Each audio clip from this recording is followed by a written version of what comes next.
You're listening to episode 10 of the Journey to Launch podcast, how Patrice Washington became America's Money Maven, a true rags to riches story. T-minus 10 seconds. Welcome to the Journey to Launch podcast with your host, Jamila Souffrant. As a money expert who walks her talk, she helps brave journeyers like you get out of debt, save, invest, and build real wealth. Join her on the journey to launch to financial freedom in 5, 4, 3, 2, 1. Hey guys, thank you so much again for joining me on the Journey to Launch podcast. And before we get into this amazing interview with Patrice Washington, I wanted to just point out a couple things that you might be interested in. So first, as always, if you are listening to this in iTunes, especially iTunes, please subscribe, rate, and review the podcast. I will be reading another iTunes review at the end of this show. And so if you want to just support me, have my show get more out there, the best way for you to do that, other than telling your family and friends and sharing episodes, is one, subscribe to anywhere you listen to podcasts. And especially if you listen in iTunes, leave that review because it really does help raise my visibility of the podcast and get the name out there. Second thing, if you heard the last episode, you heard that I got my first voicemail and I want to get more. So I'm thinking of doing a Q&A episode. So either it'd be a whole Q&A episode or I'll just do Q&As at the end as a segment. I don't know. I haven't decided. So if you guys have a preference, let me know. But that means I need your help. I need you guys to send me in voicemails, whether that is just leaving me feedback or better yet, asking me a personal finance question. So if there is something you want me to answer, send it in a voicemail. Go to journeytolaunch.com/voicemail to leave your voicemail. All right, that's enough housekeeping. Let's get into the episode. And I wanted to just talk a little bit about Patrice and her background and what you're about to hear. And so if you've been following the podcast, you know that I interviewed Patrice at Podcast Movement. So you will hear some static and noise in the background, but I hope that just adds to the feel that we were live in a room full of people. It was a lot of energy and it was such a good conversation. And Patrice was so nice and welcoming. I met her for the first time at Podcast Movement, but we have a friend in common, Nasima from Financially Intentional. Hey girl. And I knew that Nasima knew Patrice, but it was just a random thing that I saw Patrice at Podcast Movement. You know, I always loved her work, always followed her. And it was just cool that I also knew one of her friends. So it was just a good little connection that we had. So let me give you just a little bit more background about Patrice Washington. Patrice Washington is America's Money Maven. She is a best-selling author, speaker, and coach. She has been on the Steve Harvey Show. She is syndicated on Steve Harvey's radio network. She's been on Dr. Oz. This lady knows her stuff. And in this interview, we talk about her full journey to how she became who she is today. And it's a very interesting story. Patrice grew up with not much. She worked really hard, and by the time she was 24, she was a millionaire. She was running a 7-figure business, but then she lost it all in the recession. And she talks about what she did to pull herself up off that floor of the living room that she was on, crying at one point, to build herself back up to where she is today. And I was just so inspired by her story. I was so glad she was so open and vulnerable, which you'll hear. You'll hear the vulnerability. You'll hear the truth in what she's saying in the podcast. And she just gives great tips for any one of us on this journey to stick to it and to really, really, like she says, chase purpose, not money. And like I said, you'll hear a little static noise in the background, but I think you'll still be able to hear everything. And I really, really hope you guys enjoy this episode. If you want the show notes for this episode, you can go to journeytolaunch.com/episode 10. I'll have where you can find Patrice, her website, and she's launching her own podcast. It actually is going to be out by the time this ears. So I'll have all of that in the show notes so you can connect more with Patrice, and you're definitely going to want to after hearing her story. All right, let's get into the interview. Okay. All right, guys. I am so excited to have this very special guest on the Journey to Launch podcast. I have Patrice Washington here with me live at Podcast Movement. Hey, girl. What's up, Jamila? I'm so excited to be here. Okay, first of all, I love your brand. I love what you stand for. Just look at, even if someone just goes to your bio of your website, like I love how you spoke about like your upbringing, what shapes your money mindset, what you've been through. Yeah. And by the way, you're not the only Black girl who doesn't like chocolate. Okay. Because I'm not a big chocolate fan either, but just in general, I mean, I connected so much with your story, and not only that, we do have someone we know in common, Nasima McElroy. Yeah, shout out to Nasima, Fight on Trojans. Yes, and I've connected with Nasima online, and she had mentioned that she knew you, and I just think it's amazing that like coming to this conference and meeting you like in person is like that connection. It's just like it's meant to be, girl. Absolutely. So can you just like describe like your upbringing, your background, like what has turned you into America's Money Maven? Girl, a lot of shenanigans. What turned me into America's Money Maven? Well, I don't know about you, but I didn't grow up really having intentional conversations about money at all. And so I learned a lot of things through trial and error. But when I was 19 years old, I got into real estate. A family member had become a broker and introduced me to the game of real estate, and I got the bug and I loved it. So 19, I was a licensed salesperson. And then 21, decided during my senior year I would become a real estate and mortgage broker. Wow. And I actually was studying entrepreneurship at the University of Southern California. That's how I know Nasima. And one of my professors was like, basically, who do you think you are? Like, you're going to just start a real estate business? He's like, you need to work in the industry for at least 7 to 10 years and save X amount of dollars. And it was something in me. I was like, I'm going to prove him wrong. He don't know who he's messing with. Okay. And left school, didn't look for a job, didn't apply to any grad school. I literally just started that business. My now husband of almost 10 years was my boyfriend, best friend and boyfriend back then. And we were like, we're going to do this together. And by 25, it became a 7-figure business. Wow. So you graduated from college. Yeah. What did you major in? Business. Emphasizing entrepreneurial studies. Okay. So you knew from very early on you wanted to be an entrepreneur. Oh, second grade. I was a second grade candy lady. Okay. We had an incident at the ice cream truck. And they made the ice cream truck go down the street, and most of the kids couldn't cross the street. Right. And I took my birthday money and asked my mom to take me to Smart and Final. We bought candy, and I was selling Jolly Ranchers, making the money. Right. And that's when I knew. So you had it in you ever since. Now, yeah. So you graduated from college, you had your business degree with a specialization in entrepreneurship, and then you started a real estate business. Yeah. What happened next? So in the real estate business, how we grew was because I was going all over the place, teaching people about very basic personal finance concepts, budgeting and saving and debt consolidation and things like that, just because or debt elimination, I should say, just because I wanted to use that as the marketing tool to bring people into the business. And so fell in love with teaching, but then the recession hit. And at the height of the recession, I actually was on bed rest in the hospital, waiting to have my daughter, who was stillborn 10 weeks prematurely. Okay. And racking up a $400,000 medical bill, all while looking at the television screen every day, watching the banks close down one by one. And my staff was freaking out. I had 16 people on my team, and my staff was freaking out left and right. And honestly, it became so overwhelming. My doctor came in one day. I would wear the little belt that monitors your belly and the heartbeat of the baby and stuff. And she said, I don't know what you're stressing out about, but if you keep on, you're going to leave here 2 years in a row with no baby, because I had lost a son the year before.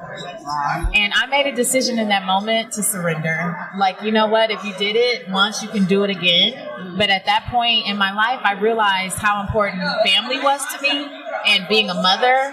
And I was like, you got to surrender and let it go and just let the chips fall where they may. And they fell real raggedy and real hard.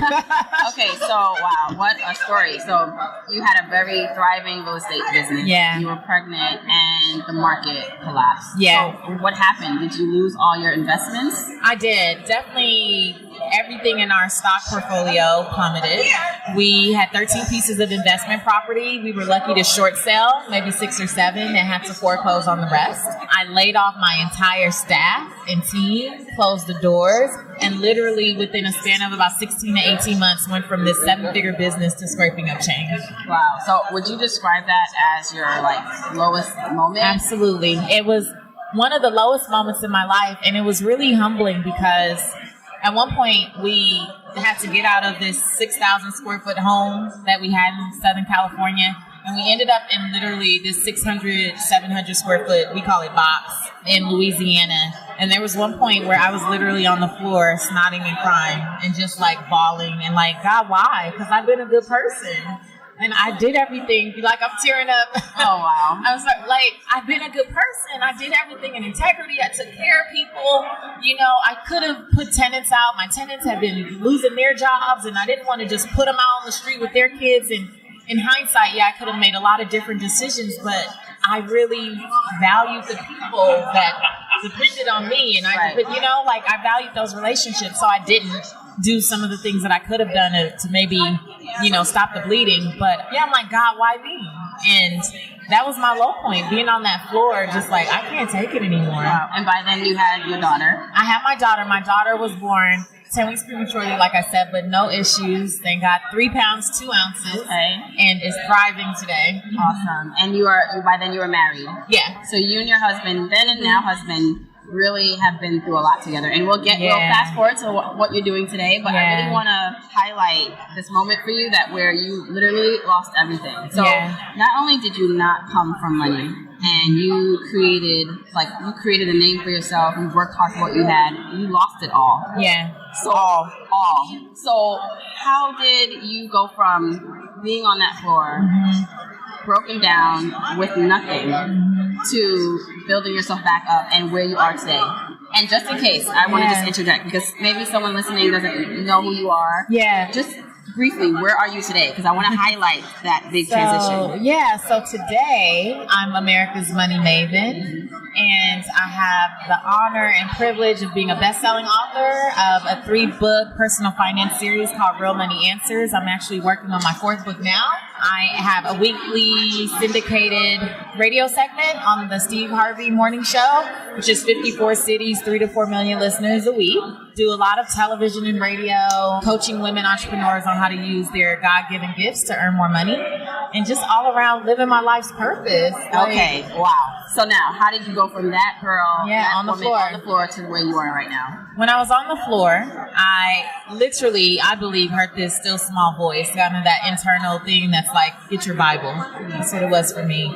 And I grabbed my Bible and ended up turning to Proverbs 17:16 on a fluke. I wasn't looking for anything. I knew I had brought myself as far as I could, and clearly it wasn't working in that moment. And I found Proverbs 17:16, and it said, "What good is money in the hands of a fool? They have no desire to seek wisdom." And in that moment, I was like, man, okay, you got the degree, you have the licenses, you have the certifications and all this stuff, but at the end of the day, you've been a fool, And I realized that I hadn't been seeking wisdom. I had, up until that point, got addicted to chasing money.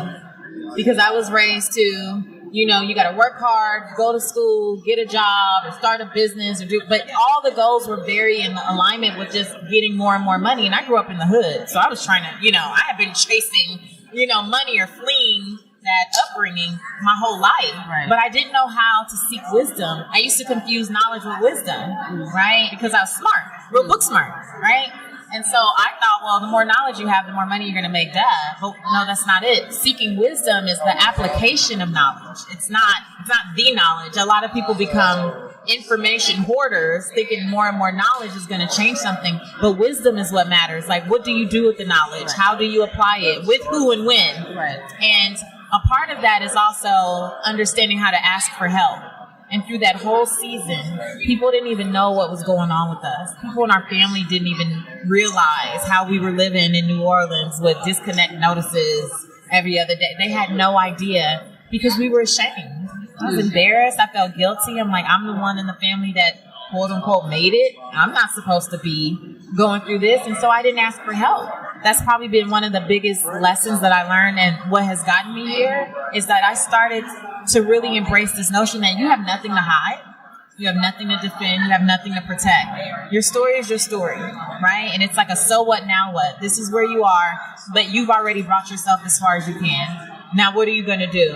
And for me, that answer in that moment was to ask for guidance and help, and not be afraid to tell people, like, look, I don't know. Like, I kind of jacked this up over here, right. Or I'm like going through this over here. Like, I don't know what to do. And people were so much more gracious and so much more kind than I had made up in my mind, mostly because of probably how I was raised, that you don't tell people your business.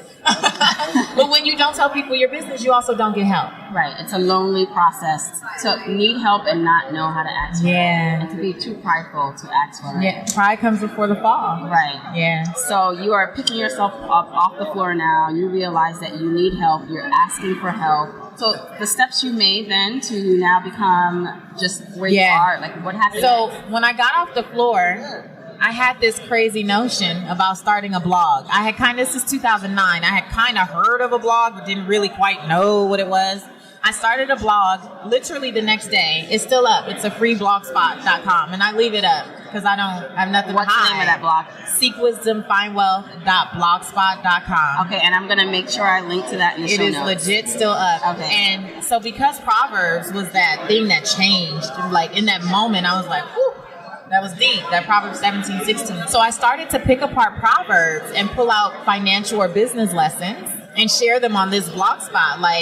Because I thought about how many times I had read stuff and I didn't understand how to apply it to my real life, right? And I was like, maybe there are other people out there who are challenged about how to make this practical and applicable. So I started with that, not really thinking anyone would read, Jamila. Like, if my mom and I read, it was like, cool, we got 2 today, But I did it just really to be doing something and trying to occupy myself and be useful, I think, in that season. And so I started to do that every week.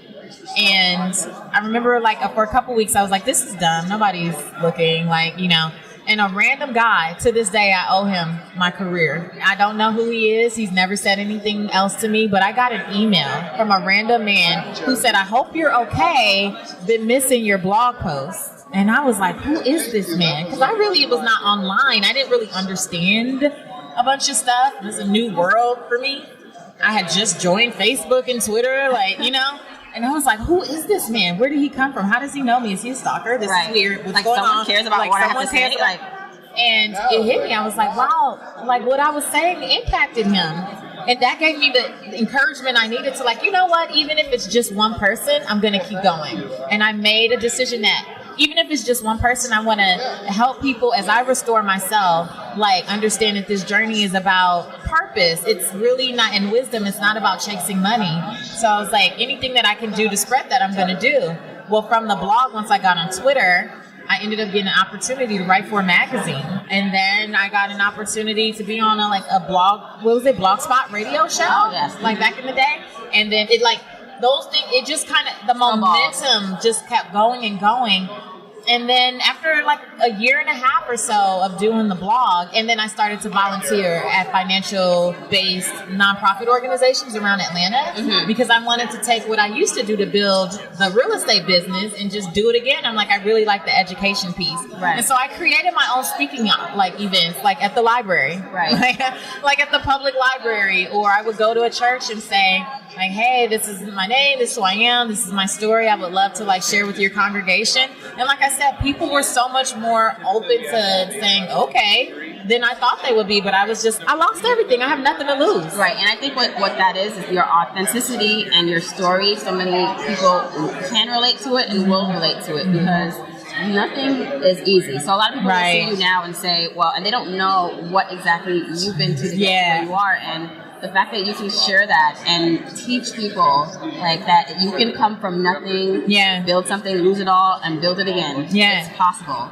And you know what? People always ask me, so how did you get from, because at one point I lived on my brother's couch too. I mean, it was real. My husband ended up taking a job at Taco Bell so we would have health insurance. He had open-faced tacos thrown in his face through the drive-thru on more than one occasion. We went through, and not for a day or two, 18 months, 2 years of just constant struggle, really.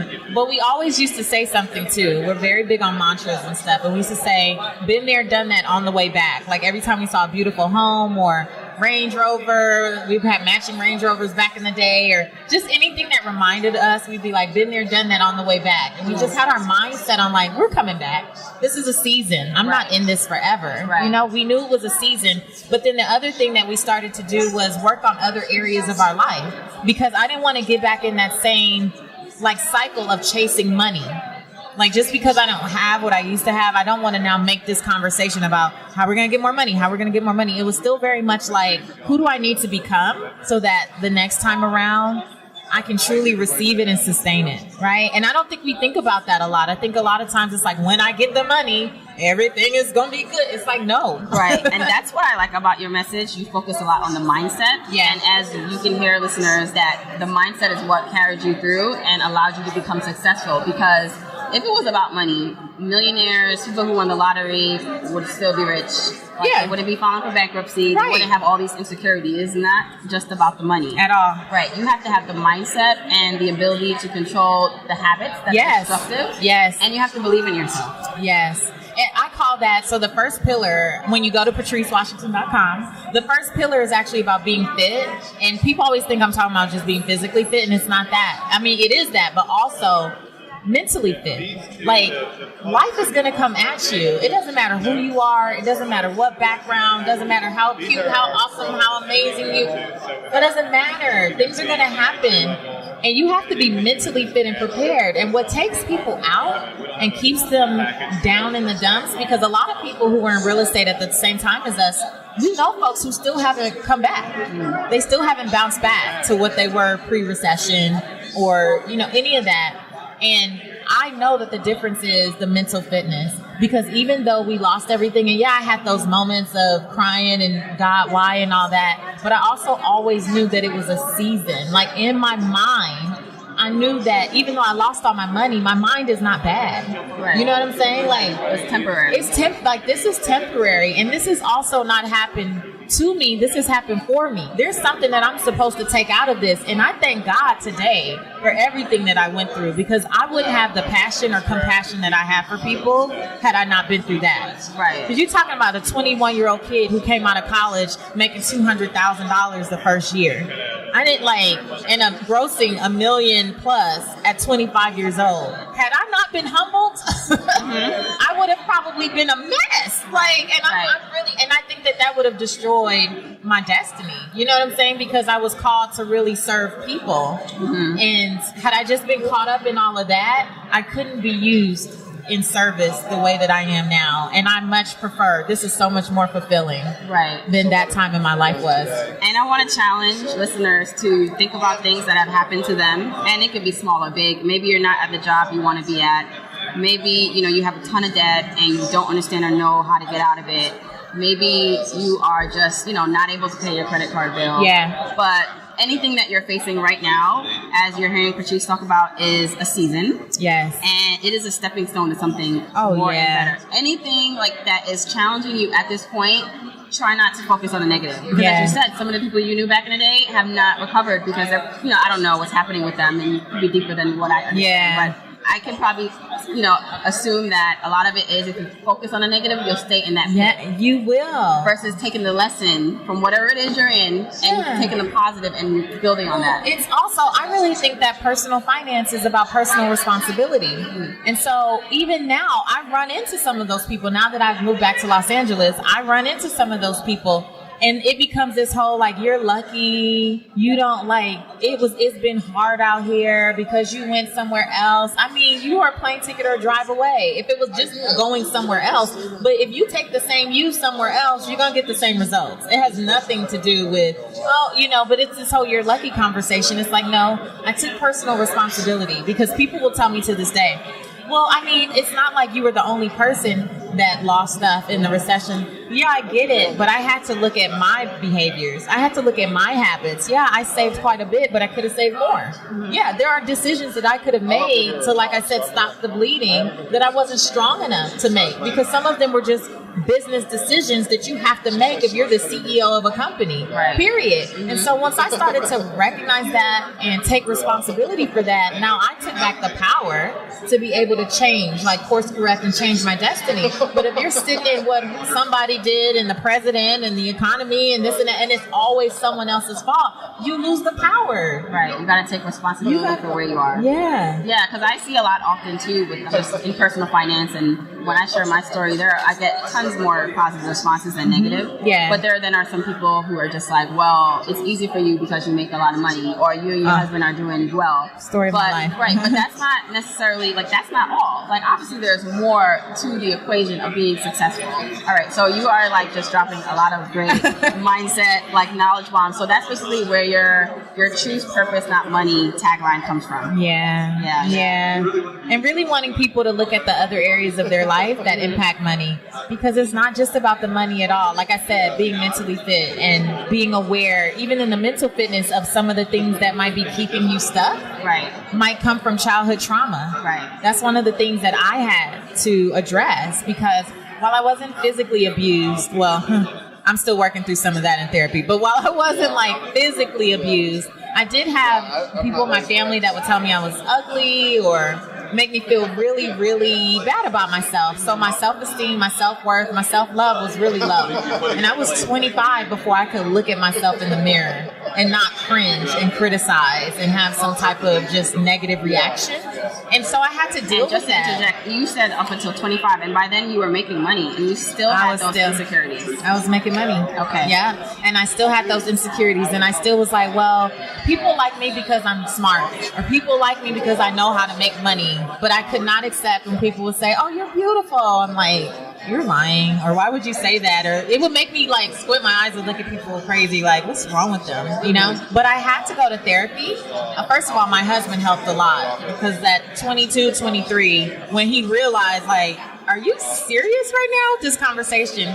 He would make me look in the mirror and he would say, look at your eyes, look at your this. And so I started to affirm things, but it took a few years and some therapy to really believe it. Like, because it doesn't matter what other people tell you. You have to really believe it. And I think about that time and now how I'm being used in terms of media, and I do a lot of television, and I'm got these books with my face all over it, and I do a lot of things that really force you to have a public, like, kind of persona or whatever, put yourself out there.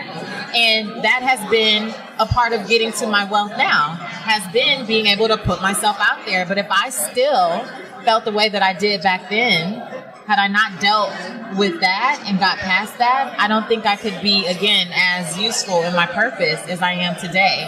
So I always encourage people too. That's another piece of the work that people think, oh, when I have more money. No, because you still got to deal with you. Because any of the insecurities or things that are impacting you now, it will only magnify with more money. So you got to work on it now. So whether that's going to therapy, hopefully maybe your insurance covers part of your therapy in case you're more cashed up and you don't have it, or being honest with the people you trust the most, whether that's your best friend, your husband, or just someone, or picking up a book on the topic of self-love or whatever that thing is for you.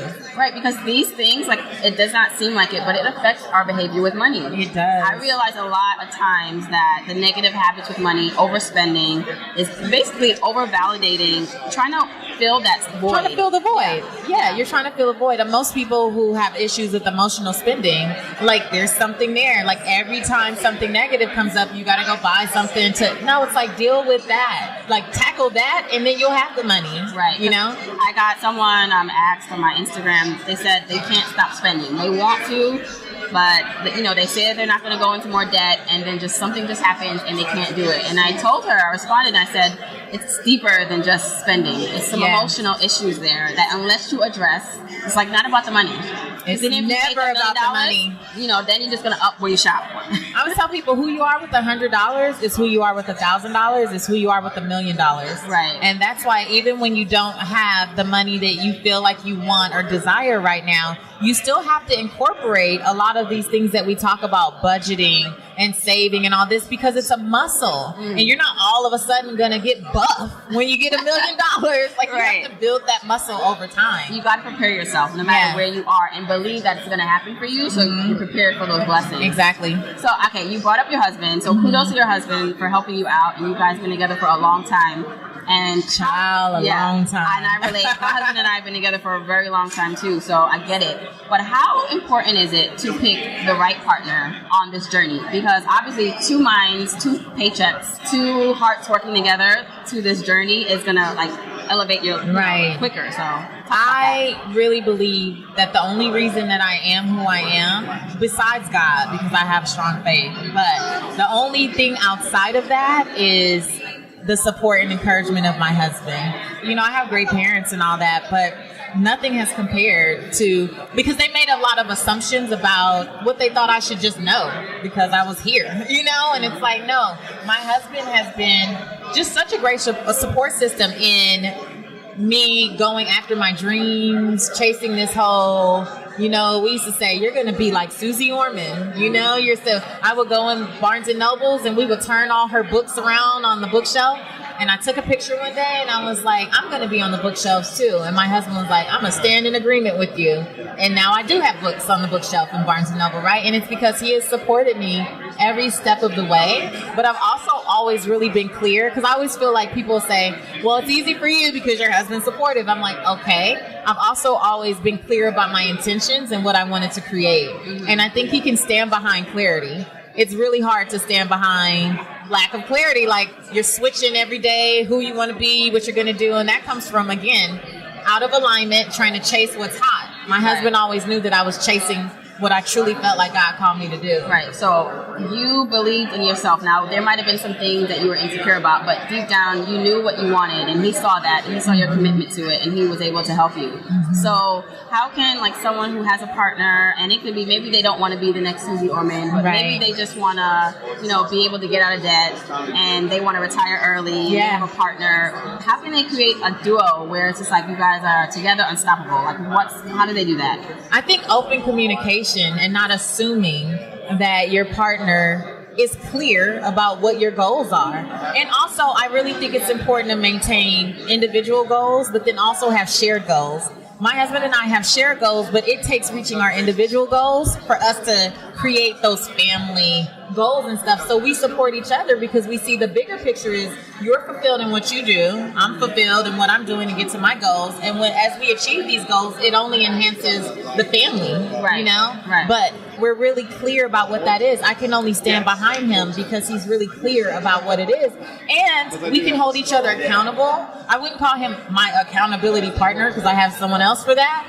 But when I know what his goals are and when he's saying his focus is for the year, let's say, and I see him day in and day out doing things that don't line up with that, then I get to be the, hey, because now if you don't fulfill your stuff, you messing up the share goal, and I don't have time for that. Right? But we get to like really check each other, check on and check in with, but also check each other. Like, hey, chop chop, we working on stuff over here. Real, like what's happening. And it's so important because, again, two people working towards the same goal is key. Now, and I like what you said about having individual goals because it's something like when I came home and told my husband, like, we're going to have to figure out a way where we can, like, save and invest more. And it's going to require that you possibly, like, quadruple what you've been putting into your retirement accounts. It affected him. But before we made those changes, like, I made sure that, all right, but I want you to be happy. So what's going to make you happy now? And what's going to, and think about the life you want to live in the future. And, you know, and even now I think about, like, all right, I know my goal is to retire in 6 years, but he still plans to work, right? And even though, like, I'm over the luxury cars, like, I know deep down he wants one. So that's my husband too. So I'm just like, okay, so in my head, I am trying to think of ways, like, I want to be able to get him what he wants for supporting me on this journey,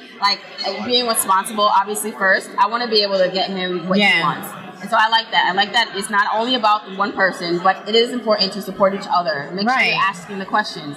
What do you want? Someone can, like, go up to their spouse and say, all right, we need to get out of debt, and that means we don't need to go out to eat anymore. We need to double down. That wouldn't work in my house. Right. Like, you have to start out manageable and reasonable, like, with your requests to, like, get it done. And you have to respect their vision for their life, too. And for me, money is not everything, you know? So I would have much more aggressive goals if I were not. with my husband. That's true. That's the reality. And he knows that. I know that. Everybody that knows us knows that, right? But I really love being married. I love my family. And you have to find some compromise there. And you have to just I know that my husband wouldn't do anything to jeopardize our family.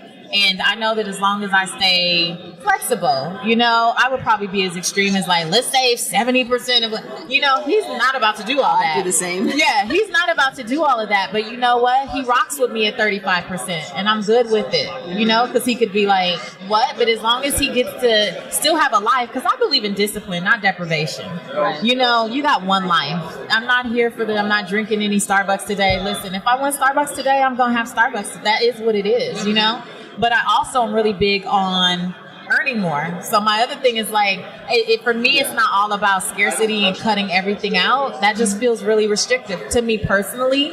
I'm not even a big spender at all. People look at me and think I am. My husband buys all the clothes in the family. I don't buy anything. It's not that at all. But I'm like, I want the freedom and flexibility to do what I want to do when I want to do it. What good is money if I can't live like that? Right, and I love that because it's important to manage your expenses. Yeah. And when I tell people about like cutting back on like the Starbucks or the non-necessary items, it's when people are coming to me saying, listen, I have debt. I can't, right. I'm living paycheck to paycheck. Mm-hmm. Well, then to me, that means you got to be uncomfortable for a bit. Yeah, you're going to have to make some sacrifices. Right. But in the long term, though, like, it doesn't always have to be that way. Right. Once you get back on your feet, once you're more established and you have some, mechanisms in place to help you on track, yes. Absolutely. Budget in some fun money, some restaurant money. Absolutely. That's okay, but income is important. Income is important. I mean, there was one point where I felt like especially when we were rebuilding, my husband was at Taco Bell and I was working at a nonprofit.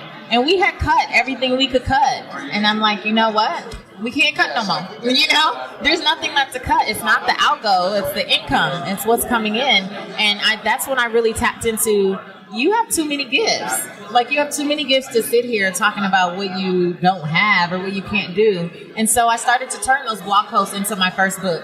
This is before you had like a lot of eyes on your site. You started yeah. You started to think of a book and you started to put it together. Yep. I started to put it together and piece it together and just seek knowledge and find people who have self-published books and, hey, can I ask you some questions? And I'm confused about what happens. Like, how do you get this? And how do you get that? And again, people were so much more open to sharing. And I never tried to overwhelm any one person with a million questions. I was like, I'm going to get this question answered from her. I'm going to ask this guy this and kind of piece it all together. And so I started to do things to earn more money. And so when I was creating those speaking opportunities, going to churches and stuff, I could tell immediately. And social strategy was not such a huge thing back then, but I was like, I need to take pictures when I'm speaking, or I need to like really start to capture this stuff. I put back on all that marketing stuff I got from business school, right? Right. And so I started to like, okay, now I'm going to pitch these people and ask them if they give me $100 to come speak. And I started getting $50 first, $100, $250, then $500, $1,000, and I've just kind of gone up from there. But at the time, it was like, if I can get $200 a month, that makes a difference for us. And that's where I started. And a lot of people are like, yeah, I got to make $1,000. I'm like, start where you are. Why do we despise small beginnings? I was very comfortable with asking for $50 first because I wanted to, again, build the muscle. Mm-hmm. And like, let me see, let me ask, let me, you're getting that experience. You're getting, even though which is invaluable. Yeah, I was building my voice. Right. You were developing yourself into a top-notch speaker, preparing yourself for the time when you would be on Steve Harvey. Yeah. And all these amazing platforms, sharing your gift with a larger audience. Yeah. So, and I want to point that out to the listeners because I know for me, I feel like my platform is still growing. Yeah. But it's all a preparation. So like you, when you said you had one person like write you, but that's all you need. You just need the feedback that there is at least like a couple people. Right. That's it. Enjoying or listening to what you're talking about. Yeah. So I just love that. Now that, you talked a little bit about your upbringing, how, there were some things that could have been done differently to help instill in you different values. But now you're a mom. Yes. To Money Maven Reagan. Yeah. So what are you teaching her about money? What are you instilling in her? Oh my gosh, what is she teaching me about money? That's the real question. Reagan, it's funny how kids just soak stuff up, right? Because I have always tried to be very intentional. Not tried. I've been intentional with her. As a little baby, like we used to make envelopes where she would have a give, save, spend envelope, and we would talk about what that meant, or piggy banks, or taking her to the bank to deposit money, her own birthday money in her account, and filling her name in on the deposit slip and stuff. I was really intentional about those things, but I knew that I was doing a good job. And she was about 6 or 7 years old. She asked her cousin, what are you going to do with all your birthday money? And he said, go buy some candy. And she was like, what? She's like, why aren't you saving for college? There's so much you could do with that. And I remember my brother was like, oh my God, here she goes. You know, that's when we really start calling her Mini Money Maven.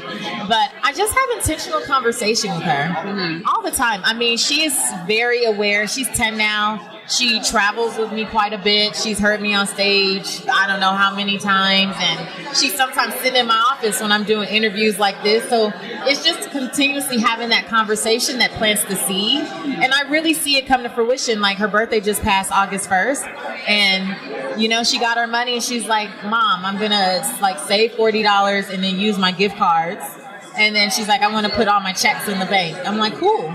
Like, she had a plan. And I used to be very like, you got to have this money. It's not so much to me anymore about managing what she puts where, as long as she has an awareness and an understanding that every dollar in does not go back out. And I can appreciate that in her 10-year-old mind. Now she's kind of moving it up a bit, like, I'm going to go ahead and keep a little more or whatever. But she has an awareness that I have to save some, I have to give some, and I can spend a little over here.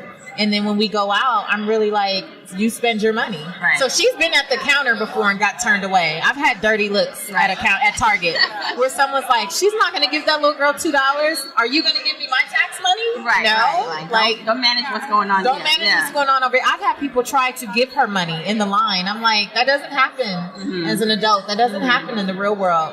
And I'm sure along with the practical things you're teaching her about money, you're doing a lot of the mindset stuff too. Oh my gosh. Right? My daughter's mindset, I'm not even going to lie to you, off the chain. The way that she sees life, I look at her every day, no lying. I'm like, man, if I had this kid's mindset and confidence at 10 years old, my daughter is more confident at 10 years old than I was at 22. And if I was able to create what I did create at 22, this kid, you guys better get ready. This girl is off the chain.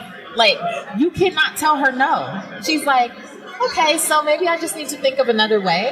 So, you know, like, she has this, like, determination, this perseverance. She's very resilient. She's moved all over the country. Used to have 3 places. I lived in Atlanta, LA, and Chicago for 18 months at one period, and we were all over. And her resilience and ability to just bounce back every time. I mean, it's just phenomenal. And she listens to Joel Osteen in the morning on the way. I need to meet your daughter then. Yeah, she listens to Joel Osteen, and she's like, anytime you have like a bad day, she's like, it's okay. Remember when Joel said that, you know, it's just a step up, you know, it's not a step back to come back. And she's full of like little cliches and anecdotes, and I love that. And I want to just say before we like conclude that no matter where you're from, or your circumstance or depths that you have fallen, you can rise. And I like that. Not only are you rewriting like story in like now your family, like so, you know, you were maybe missing out some things in your upbringing. And for me, like, I was raised with a lot of love, but there are things that I'm doing with my sons now that is intentional. Like, and I'm just like, you are going to be better than me, right? Because we look at each other and say, wow, like you went this far, and you didn't maybe have all the things like that you wanted. So can you just imagine like instilling these principles in like our kids where they'll be? Like they won't have to like give me a job, like, phenomenal. So, okay, Patrice, I just want to say thank you so much. Thank you. This is so fun. Yes, for being so open and honest. Sharing your story. I know that people are going to be listening to this and they're going to be able to see and gain something from this. So I appreciate it. Thank you again for coming on the show. Thank you. Wow. Thank you so much, Patrice, for that interview. I really hope you guys enjoyed that. I loved Patrice's story. I love the idea of redeeming oneself from coming from nothing to having it all and then losing it all and then gaining it back all again. It just shows you that nothing is promised. So even when you think you've reached your final destination, and by the way, there is no final destination, it's a continual journey. At any moment, things can change. And what matters is the skills you have learned, your integrity, and your mindset. Those things people can't take away. The market can't collapse and take that away. So I want you to continue to focus on the mindset piece of this financial journey. Because as you can see, it was once Patrice shifted her mindset that she really, really got herself back on her feet. So again, thanks, Patrice. And for all the show notes, for everything we mentioned, and to link up and connect more with Patrice, to listen to her new podcast, you can go to journeytolaunch.com/episode 10. And like I promised, I wanted to read one of the iTunes reviews that I got. So thank you everyone who has been leaving reviews. This one is from Bonafide Latina.